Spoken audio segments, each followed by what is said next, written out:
Assalamualaikum warahmatullahi wabarakatuh. Selamat pagi anak-anak, bertemu lagi dengan Bu Diana pada pembelajaran IPA. Pada kesempatan ini kita akan belajar mengenai struktur tulang. Baik, pernahkah anak-anak melihat tulang paha ayam? Nah, ketika kita perhatikan, ternyata struktur tulang itu tidak halus, tetapi terdapat benjolan pada bagian ujungnya dan berbentuk bulat sehingga terdapat titik-titik kasar pada bagian ujungnya. Terdapat juga lekukan, tonjolan, dan lubang. Nah, begini adalah gambar struktur tulang. Ada tulang spons, tulang kompak, pembuluh darah, ada sumsum putih tulang, dan ada periosteum. Masing-masing bagian mempunyai fungsi yang berbeda. Baik, lekukan dan tonjolan berfungsi sebagai tempat menempelnya otot, sedangkan lubang berfungsi sebagai tempat keluar masuknya pembuluh darah dan syaraf. Baik, permukaan tulang ditutupi oleh membran yang menempel dengan kuat. Nah, membran tersebut disebut periosteum. Nah, pada bagian bawah periosteum terdapat tulang kompak atau disebut juga tulang keras, yaitu suatu lapisan tulang yang keras dan kuat.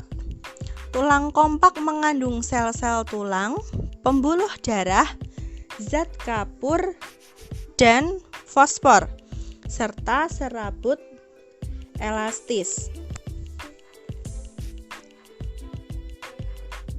Kerasnya tulang disebabkan karena tulang mengandung zat kapur dan fosfor, sedangkan serabut-serabut elastis mempertahankan tulang agar tetap kuat, sehingga tidak mudah rapuh ataupun patah.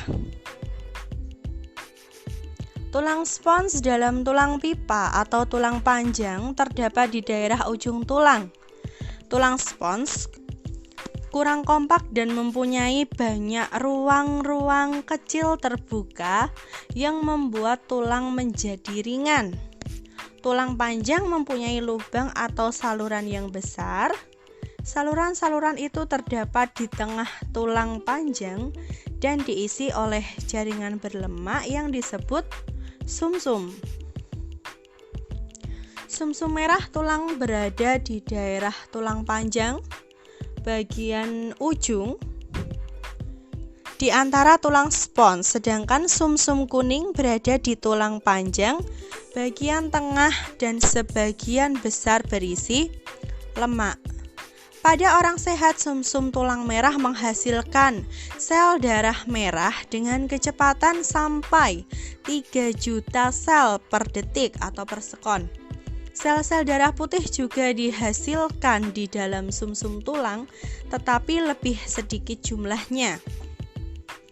Nah, ujung tulang panjang ditutup dengan suatu lapisan jaringan tebal, lunak dan lentur yang disebut dengan kartilago. Kartilago adalah tulang rawan. Tulang rawan juga dapat ditemukan di ujung-ujung tulang rusuk, dinding saluran pernapasan, hidung, dan telinga. Baik, sekian yang dapat Bu Diana sampaikan, kurang dan lebihnya mohon maaf. Ketika ada pertanyaan boleh dituliskan di kolom komentar. Assalamualaikum warahmatullahi wabarakatuh.